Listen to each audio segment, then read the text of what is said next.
écoute bien, regarde. Pourquoi Rachel, elle donne Léa en mariage à Yaakov? Pourquoi? Regarde, écoute bien. Rachel, elle donne Léa en mariage à Yaakov. Écoute bien.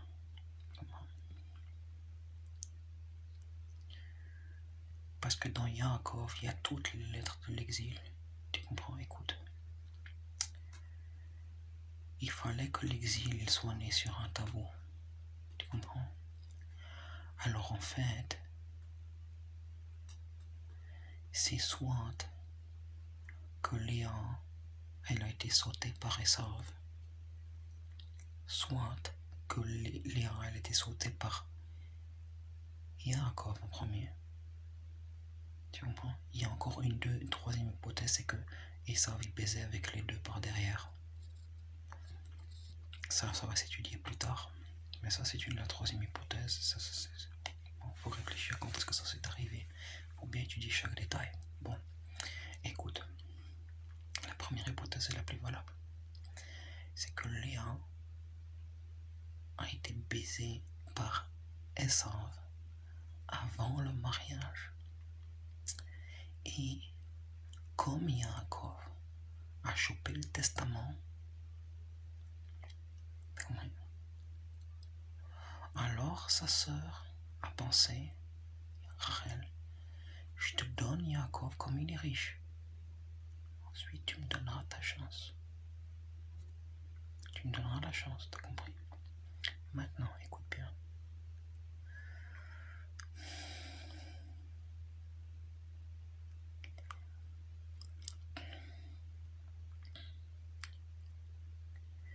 Ça expliquerait des notions psychologiques très différentes entre Esav, qui est violent, soi-disant, mais qui baisse la femme pour lui donner des enfants. Ça, c'est une logique claire, et que les enfants sont les siens. Tu comprends? Voilà. Et qu'en fait, Léa, pourquoi elle dit toujours, mais Yaakov, tu me donnes des enfants, mais tu m'aimes pas. Alors, c'est important, là, ça nous donne un indice que justement les enfants sont pas ceux de Yaakov. T'as compris? Et pourquoi Yaakov, il dit, voilà, en fait, Esav, il vient pour me tuer, il fait le persécuter. Écoute bien, parce que là, explique toute la malédiction de Yaakov. C'est qu'en fait, c'est Yaakov qui veut tuer Esav. Mais comme lui, il est tellement persécuté, pas mal dans sa peau, tu dis la Torah, il est très intelligent, mais comme il va tellement loin dans la compréhension, il comprend tellement bien les choses de ce qui se passe autour de lui, alors tout le monde le sait. Il y en a qui en effet veulent l'éliminer, mais il a peur. Il se dit, ça veut m'éliminer. Et en fait, en pensant ça, c'est la reverse psychology, c'est la psychologie à l'inverse en fait. C'est Yaakov qui veut tuer Esav. Donc là, on en vient même à cette idée-là que l'antisémite est antisémite parce que le juif ou l'arabe est antisémite. Bon, on va même plus loin. Je t'aime, ça veut dire que je te déteste. Là, c'est complètement dingue. Ça veut dire que Esav est violent. Mais regarde avec qui est-ce qu'il est violent dans la réalité. Je vois pas Esav violent avec les gens de sa famille. Je me souviens pas. Il est violent avec les autres. Il tue à l'extérieur. Il défend finalement les siens, puisque tuer ceux qui sont pas du clan, c'est défendre le clan. Dans une logique terre à terre. Et Yaakov pense que Esav est un traître. En pensant ça, il le tue. Donc il pense. Bon, toute la manigance de sa mère, etc. Tout ça. Mais pense bien, il se dit, Esav va revenir pour me tuer. Bon.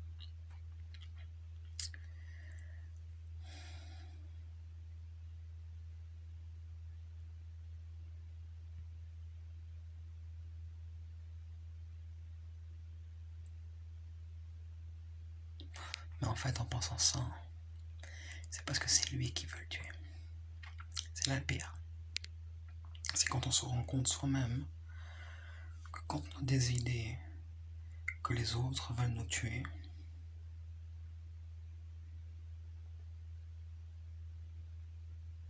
c'est parce qu'en fait nous on veut les tuer. T'as compris? Là, c'est complètement fou. T'as compris? C'est complètement dingue. Comment c'est possible ça? Et pourtant, je suis en face d'un fou, un terroriste. Je pense qu'il ne veut pas me tuer. Donc il veut pas me tuer. Comment la logique elle marche là? T'as compris?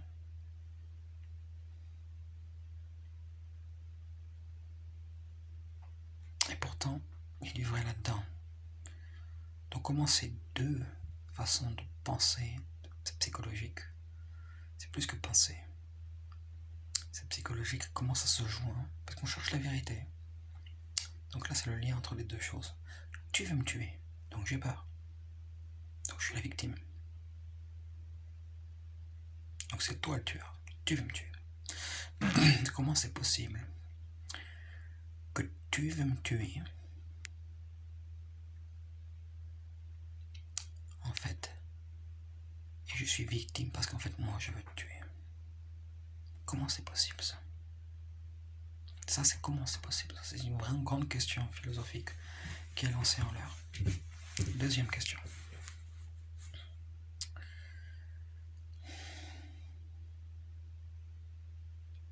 L'abnégation de justement, tu ne veux pas me tuer. Bon. Là, ce serait Yaakov qui devient Israël. Tu ne veux pas me tuer. C'est possible? Ça correspond? Tu ne veux pas me tuer. Donc tu ne peux pas me tuer. C'est possible. Mais ça, ce serait de l'abnégation. Tu comprends? Ça veut dire, tu veux me tuer. Moi, je pense, non, tu ne veux pas me tuer.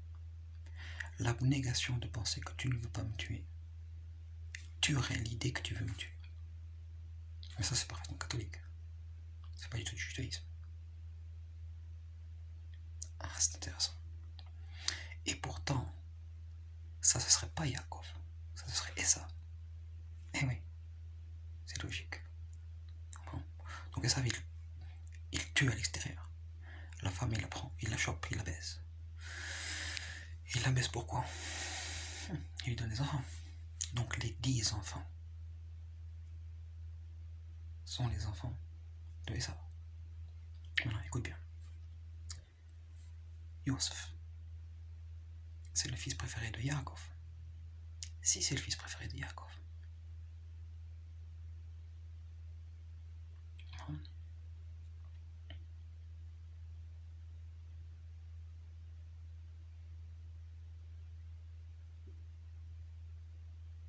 Alors pourquoi il a été vendu? Il a été vendu parce que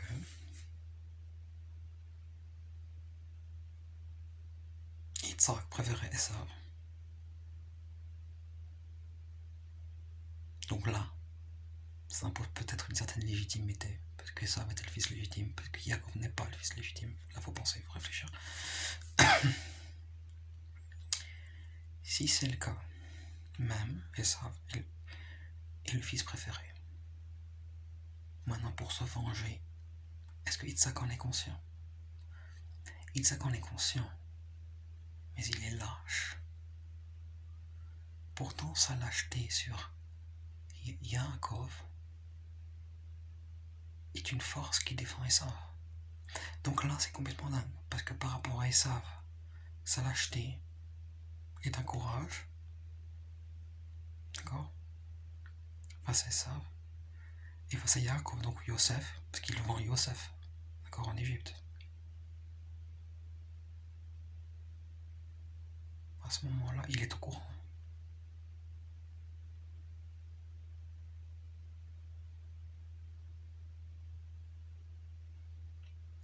Donc là, c'est... Et il fait l'abnégation. Il fait l'abnégation de ça. Il n'en parle pas. il le fait comment? Pire encore, pour encore plus de lâcheté, par Yehuda. D'accord? Et l'autre là, comment il s'appelle? Pas Yehuda et l'autre, qui le vendent. Comment?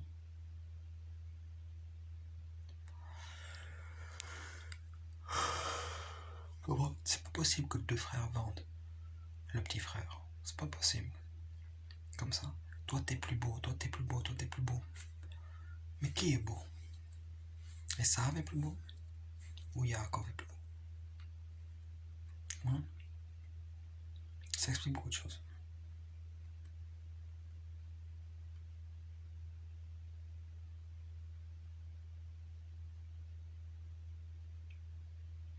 Non, Yosef est le fils de Isaac. Non, Yosef est le fils de Yaakov. Yosef est le fils de Yaakov. On y est.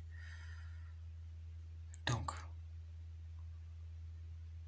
Yehuda le vend sous influence, on va dire, du père. Et le père, Yitzhak, fait semblant. Je sais, et puis ensuite il n'en parle pas. Comprenez?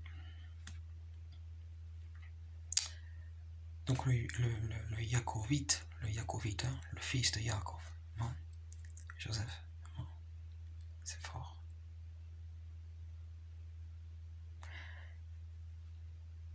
Dans les idées comme ça, hein, grandes idées, ce serait... Parce que Yosef est très apprécié chez les Arabes aussi, chez les musulmans, arabes, sunnites.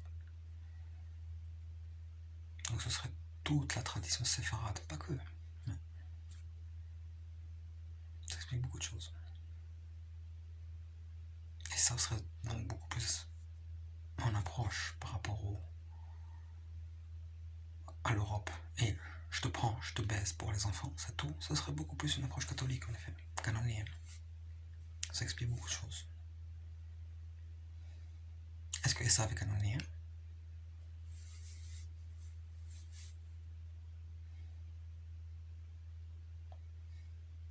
Faut réfléchir.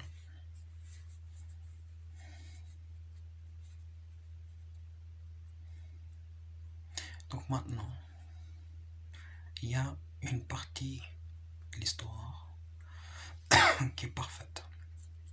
C'est-à-dire que Yosef se rend compte dans son exil. Il réfléchit. Comme il ne comprend pas, il ne veut pas non plus faire de crime particulièrement. À part une fois peut-être. Il a fait un truc. Mais à part son exil, du coup, à part être le fils de Yaakov, qui malgré lui, à cause de la femme, sa mère, a trahi Esav, donc Yitzhak, a vendu Yosef.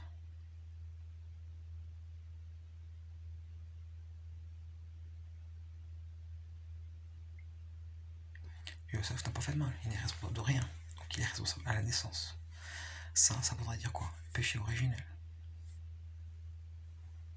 Compris?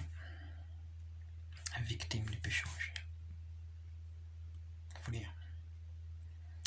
Maintenant,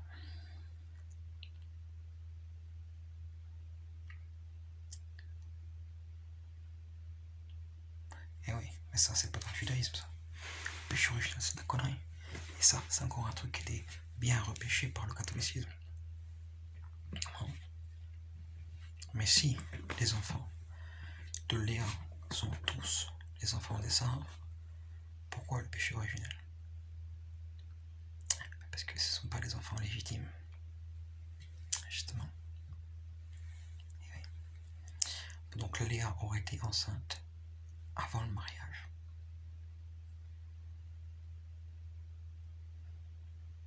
Rachel savait que Yaakov, il avait le testament, ou il l'aurait.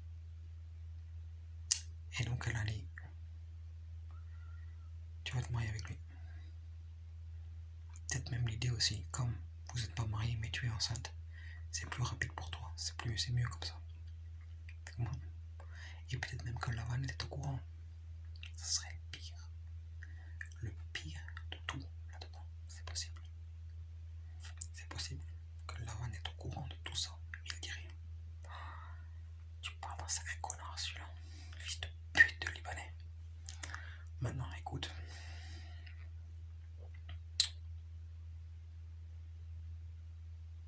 Écoute bien.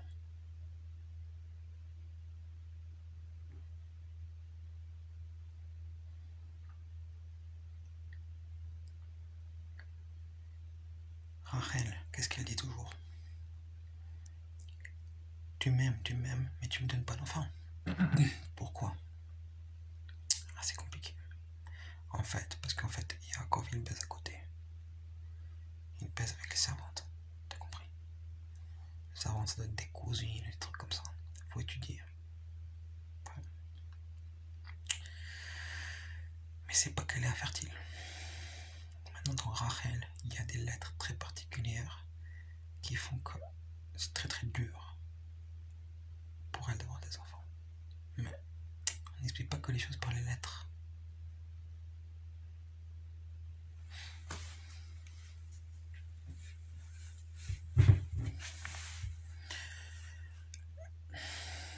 Les théories, le maître du monde a dit, ça va à la poubelle.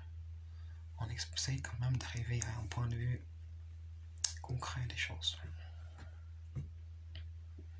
Maintenant, regarde bien, la pièce maîtresse, c'est quand Yosef y garde Benjamin. Parce que Benjamin, il a qui? Eh oui.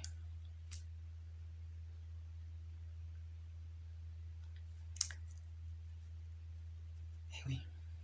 Parce que les fils de Léa, les demi-frères, un demi-frère, normalement, ça s'entend très bien aussi avec un... Ça s'entend bien. Justement. Ça s'entend pas. Donc Benjamin, il n'a personne. Tu penses bien? Eh oui. Rachel meurt. Il n'a personne.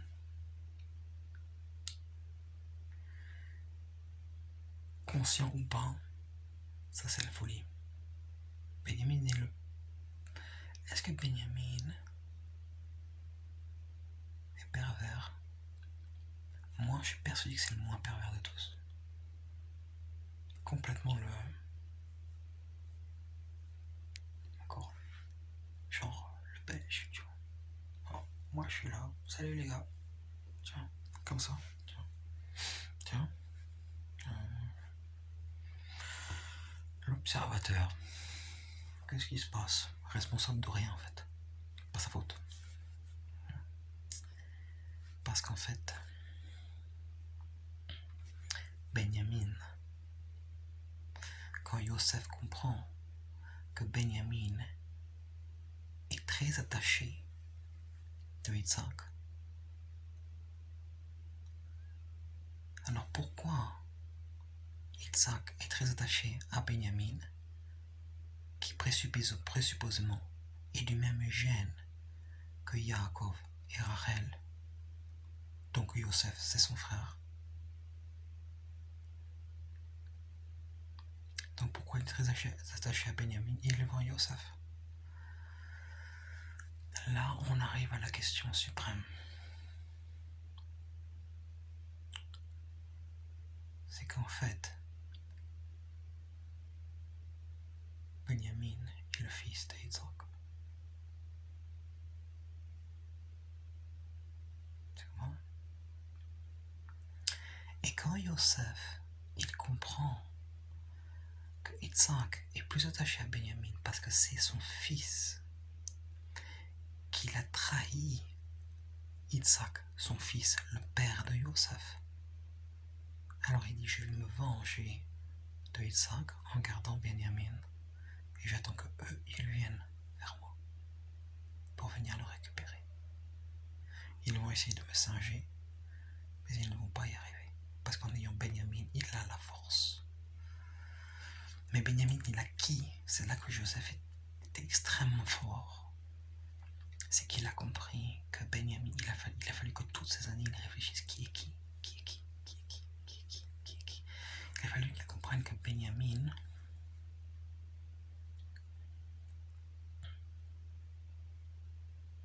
n'avait personne. Ni Rachel, d'accord?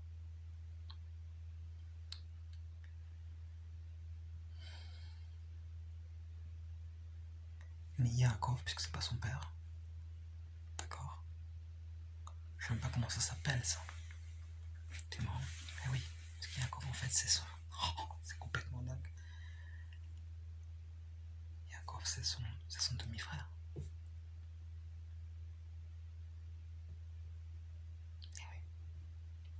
Donc Benjamin est demi-frère avec Yaakov. Le truc de fou.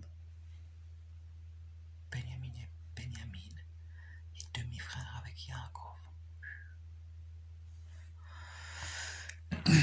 Donc c'est pas que c'est personne, mais tu comprends que c'est compliqué. On te fait croire que c'est ton père, c'est pas ton père. Tu vois. Ensuite,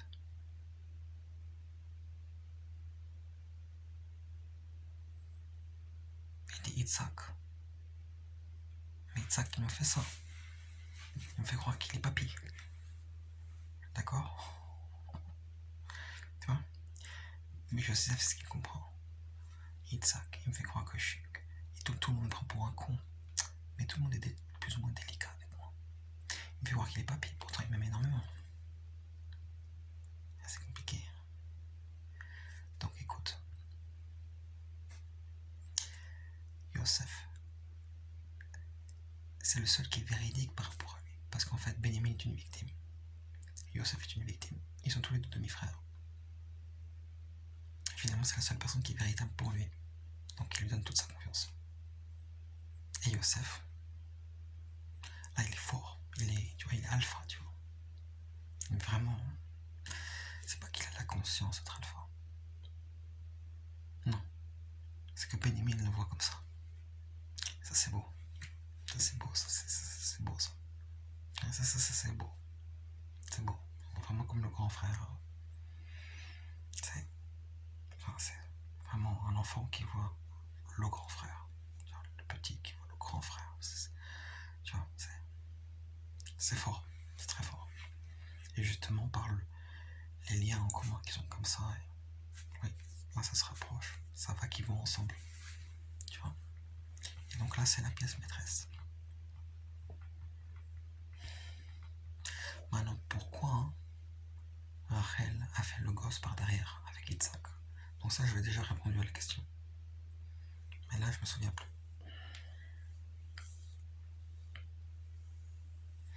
Et donc, en effet, les 10 enfants de Léa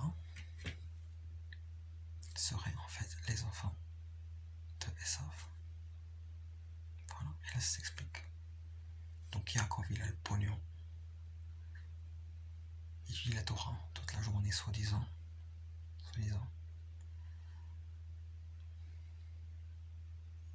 Ah voilà, là, ça s'explique. Esav n'a pas de pognon, apparemment. Mais il a baisé Léa tout ce temps-là.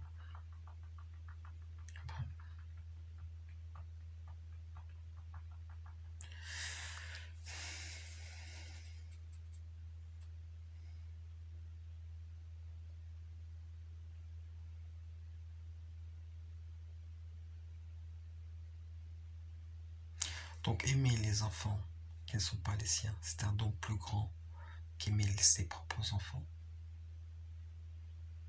Et là, c'est Israël. Non, c'est pas possible. Non. Israël, c'est je défends ma famille, mes enfants. Ouais, c'est logique. Qu'est-ce qui est bien, d'abord?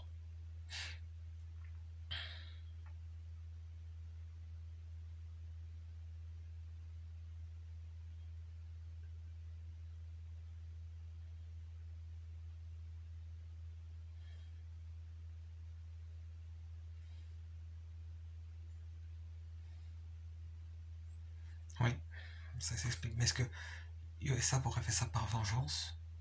Non, je pense pas. Donc Léa aime Esav. Ça se passe comme ça.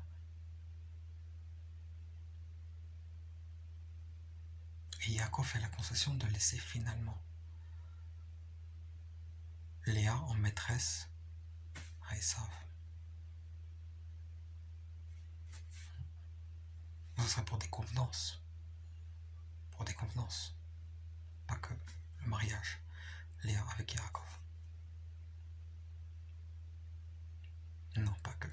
Véritablement, Léa était enceinte. Là, C'est logique.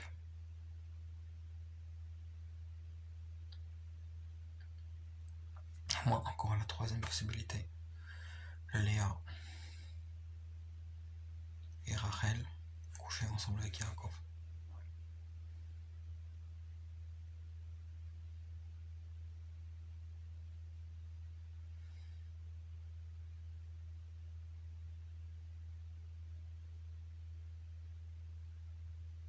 Et avec Esav peut-être. Partose familiale.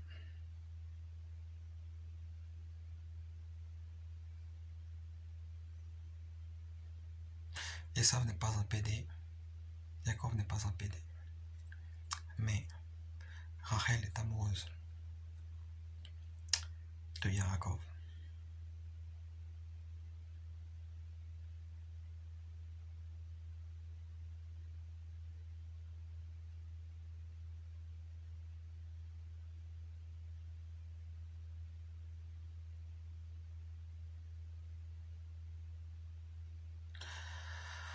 Ah, à moins que Benjamin soit le fils de Esav.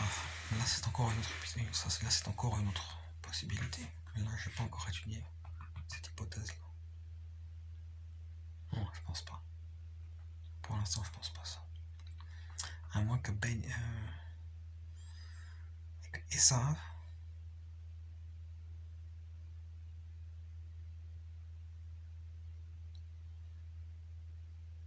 est aimé de Léa. Mais Yaakov,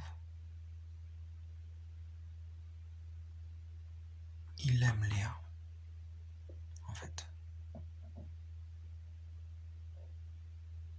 Mais en fait, Léa, elle est prise par Esav.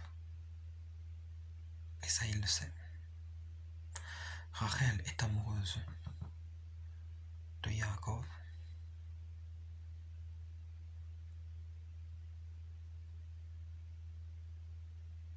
Yaakov est amoureux de Léa.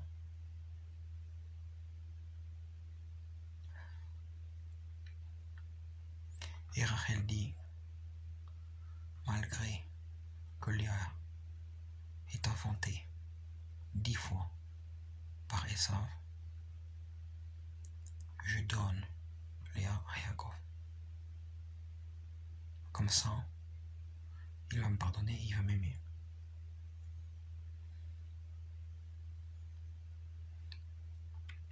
Yaakov se passe de tout ça. Il accepte, il dit rien, il comprend. Et il laisse Esav baisser avec Léa. Mais il fait semblant que ça le dérange. Il veut tuer Esav. Parce que sa mère préfère ça aussi. Logique. Ou alors, il laisse Esav baiser avec Léa. Esav l'enfante. Il se soucie plus de Léa. Il n'y pense plus. Il fait croire à tout le monde qu'il est amoureux de Rachel, mais en fait il n'est pas amoureux de Rachel du tout. Il fait croire à tout le monde qu'il est amoureux de Rachel. Il passe 14 ans dans le désert à travailler pour Lavan. Ça passe très rapidement. Nos maîtres nous disent, quand on est amoureux de quelqu'un, ça passe pas très rapidement. Donc en fait, il n'était pas du tout amoureux d'elle et il couchait à côté. Là, c'est logique. Reste à vérifier si les enfants des servantes sont plus âgés que les autres enfants. Très important, ça faut connaître leur nom aussi. Maintenant, écoute bien.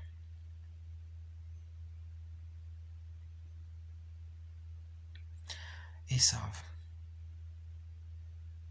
engendre les 10 tribus d'Israël par Léa. D'où le judaïsme. On s'en fout du père, même si le père c'est Esav, c'est la mère qui compte. Là, c'était logique. Regarde. Yaakov fait semblant, quand Esav baise Léa, que c'est ses enfants. Donc il sait que c'est pas ses enfants, mais il fait semblant. En faisant croire à tout le monde, oui, c'est mes enfants, pas de problème. Il prend sur lui. Il s'en fout, en fait. Pour laisser à ça. Pour le fait du testament, que lui, il a le testament, mais que ça n'a pas.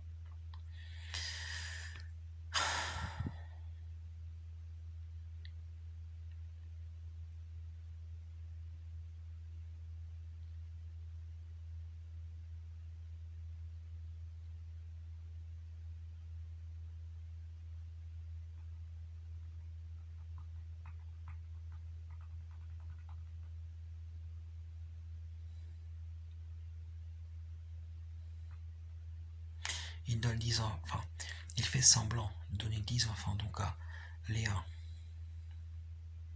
Ça explique donc qu'il est marié avec elle, qu'il donne des enfants, soi-disant. Ça fait genre légitime.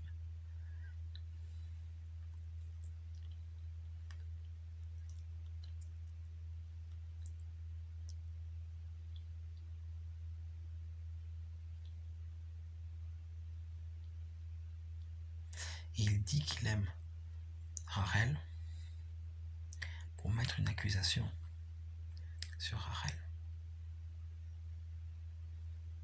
Parce qu'en fait, il ne l'aime pas. Il était amoureux de Léa, mais il s'en est passé consciemment parce qu'il a reçu l'héritage et il a couché ailleurs. Logique.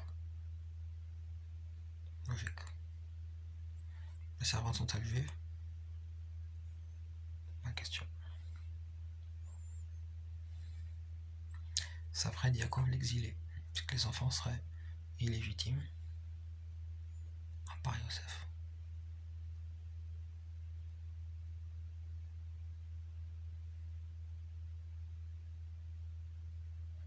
Donc en fait, Yaakov n'a qu'un seul fils, c'est Yosef. Pour l'instant, on est là.